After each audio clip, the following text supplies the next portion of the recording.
नमस्कार दोस्तों, मैं मनीष आपका स्वागत करता हूं अपने YouTube चैनल मनीष मूवी में।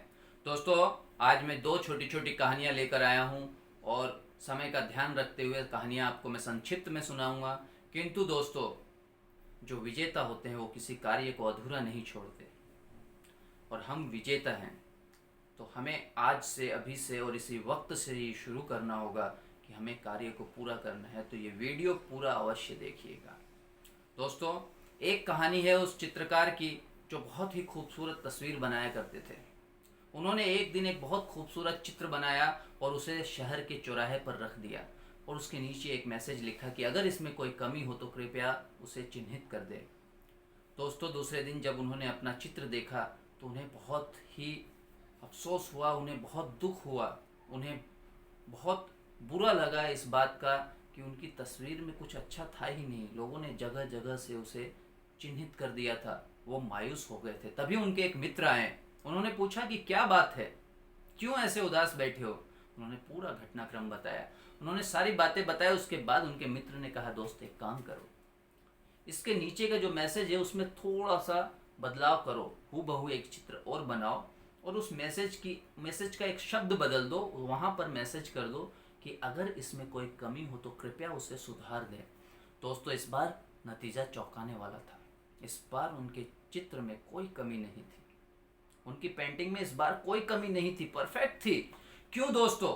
क्योंकि नकारात्मक निंदा करने वाले लोग इस दुनिया में भरे पड़े हैं और सकारात्मक निंदा कोई करना नहीं चाहता। सकारात्मक निंदा क्या होती है और नकारात्मक निंदा क्या होती है, ये मैं आपको एक मिनट में समझा देता हूँ। दोस्तों, सकारात्मक निंदा वो होती है जो हमारे माता पिता, हमारे बुजुर्ग, हमारे गुरुजन और हमारे जो शुभ चिंतक होते हैं, जो हमारे वेल विशर होते हैं, वो हमारी निंदा करते हैं क्योंकि उनका उद्देश्य एकमात्र ये होता है कि हमें संवारना है।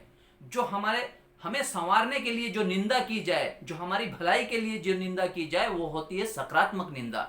और जो नकारात्मक निंदा होती है उसमें लोगों को नीचा दिखाना, उनकी बुराई करना, उनकी कमियों को खोजकर उन्हें आहत करना, ये होती है नकारात्मक निंदा। तो दोस्तों, ये जो दुनिया का सबसे आसान काम है, अगर जाने अनजाने में हम ये काम कर रहे हैं या हमें लगता है कि हमारे अंदर भी कुछ ऐसी आदतें हैं, तो उसे जल्द से जल्द संवारने की ज़रूरत है। और दोस्तों, अब दूसरी कहानी मैं आपको बताता हूँ। दुनिया का सबसे मुश्किल काम है किसी इंसान के अंदर से अच्छाई ढूंढना। दोस्तों, एंड्रयू कार्नेगी बचपन में स्कॉटलैंड से अमेरिका चले गए और शुरुआती दिनों में उन्होंने बहुत छोटे छोटे काम किए, लेकिन 1920 में वो अमेरिका की सबसे बड़ी स्टील कंपनी के मालिक थे। उस समय में उनके यहाँ पर 43 करोड़पति काम किया करते थे। 43 करोड़पति। दोस्तों, ये जो करोड़ की धनराशि है, ये आज के समय में कितनी बड़ी है। आप कल्पना कर सकते हैं कि उस समय ये कितनी बड़ी रही होगी जब उनके यहाँ 43 करोड़पति काम किया करते थे। तभी उनसे किसी ने पूछा कि ये आप कैसे कर पाते हैं और आप लोगों को कैसे हैंडल करते हैं। तो उन्होंने बताया कि मैं लोगों के अंदर से अच्छाई ढूंढने का काम करता हूं और अच्छाई ढूंढना सोना ढूंढने के जैसा होता है। तब उन्होंने बताया कि जब हम किसी खदान से सोना ढूंढने जाते हैं तो एक तोला सोना या एक कण सोना ढूंढने के लिए हमें टनों टन मिट्टी हटानी पड़ती है और हमारा ध्यान सिर्फ सोने पे होना चाहिए तो ही हमें सोना मिलेगा। मिट्टी तो आपको खोजने की ज़रूरत नहीं है दोस्तों, ढूंढने की ज़रूरत नहीं है, मिट्टी को ढूंढना नहीं पड़ता। लेकिन अगर आप सोना ढूंढना चाहते हैं तो आपको वो टनों टन मिट्टी हटानी पड़ती है। उसी प्रकार अगर आप किसी इंसान के अंदर से अच्छाई ढूंढना चाहते हैं तो आपको उसकी हजारों कमियों को, हजारों बुराइयों को अनदेखा करना पड़ेगा, तब कहीं जाकर आपको एक अच्छाई मिलेगी। एंड्रयू कार्नेगी वही करते थे, वो लोगों की अच्छाई ढूंढते थे और तब वो इतने बड़े व्यक्ति बने, इतने सफल हुए।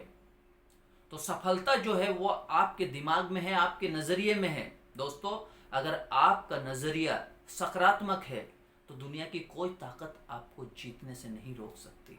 इस बात का ध्यान रखिए। विजेता कोई अलग काम नहीं करता, वो उसी काम को अलग ढंग से करता है। अगर विजेता है तो वो उसी काम को अलग ढंग से करेंगे। और दोस्तों, जीतने के लिए इस बात का ध्यान रखना बहुत ज़रूरी है कि आपका नज़रिया सकारात्मक होना चाहिए, क्योंकि जिस प्रकार हमारी परछाई हमारा साथ जीवन भर नहीं छोड़ती, उसी प्रकार हमारा नज़रिया भी हमारा साथ जीवन भर नहीं छोड़ता। वो हर मोड़ पे, हर रास्ते पे, हर जगह हमारे साथ रहता है। तो सकारात्मक नज़रिया अपनाइए दोस्तों। अगर किसी प्रकार से, किसी भी वजह से आपके अंदर नकारात्मक कोई नज़रिए में कुछ नेगेटिविटी है तो उसे जल्द से जल्द सुधारने का प्रयास कीजिए। आपने मेरा वीडियो देखा, मुझे समय दिया, इसके लिए आपका बहुत धन्यवाद। आशा करता हूँ आपको मेरा वीडियो पसंद आया होगा। अगर पसंद आया हो तो लाइक सब्सक्राइब करना मत भूलिए और हो सके तो शेयर कीजिए। फिर मिलूँगा अगले वीडियो में, तब तक के लिए जय हिंद, वंदे मातरम।